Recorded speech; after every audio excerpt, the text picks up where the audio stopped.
हो. रायगड जिल्ह्यात मागच्या 5 दिवसापासून संततधार पाऊस चालू आहे. त्यात मागच्या 3 दिवसामध्ये अतिवृष्टी होत आहे. अशा परिस्थितीमध्ये शासनाच्या मार्फत सर्वतोपरी उपाययोजना करण्यात येत आहेत. लोकांना वेळीच अलर्ट करण्यात येत आहे. आता उद्या आणि परवाही पण 6 तारखेला आणि 7 तारखेला सुद्धा रायगड जिल्ह्यासाठी रेड अलर्ट देण्यात आलेला आहे. या पार्श्वभूमीवरती माझी रायगड जिल्ह्यातील सर्व नागरिकांना विनंती आहे की नदीच्या काठावरती असलेल्या गावांनी नदीच्या पुराचा धोका असलेल्या घरामध्ये किंवा निवाऱ्यामध्ये न राहता आपण सुरक्षित ठिकाणी स्थलांतरित व्हावे.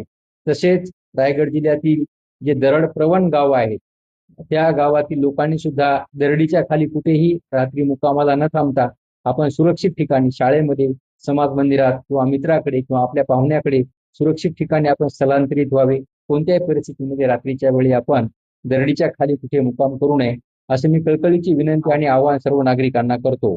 सततच्या पावसामुळे दरडीवरची माती पाण्यामध्ये मिक्स होऊन वाहून जाऊन दगड खाली घसरण्याची शक्यता असते आणि दरड घसरण्याची शक्यता असते. त्यामुळे सर्वांनी या गोष्टीची काळजी घ्यावी आणि शासनाच्या या आव्हानाला सहकार्य करावं.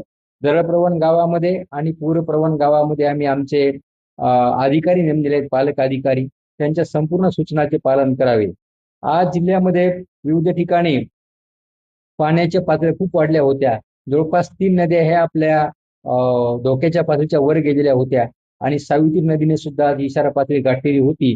तर आता 3:30 वाजता ओटी सुरू झाल्याच्या नंतर या नदींच्या पाण्याच्या पातळ्यामध्ये आता कमी होत आहेत आणि ती पातळी आता खाली खाली जात आहे. तरी पण सततचा पाऊस चालू आहे. रात्रीतून जर पाऊस वाढला तर आणखी पण आपण सावध राहणं आवश्यक आहे. आपल्या नद्यांना येणारा जो पाणी आहे ते महाबळेश्वर आणि लोणावळा या ठिकाणी जवळपास 175 मिलीमीटर पाऊस आज दिवसभरात झालेला आहे. त्यामुळे नदीच्या काठच्या लोकांनी कुठल्याही पण बेसावध राहू नये, त्यांनी सावध राहावं अशी मी सर्वांना विनंती करतो. मी त्यांना आव्हान करतो आणि आपण स्वतःची, आपल्या कुटुंबाची काळजी घ्यावी आणि आपण सतर्क राहावं अशी मी सर्वांना विनंती करतो.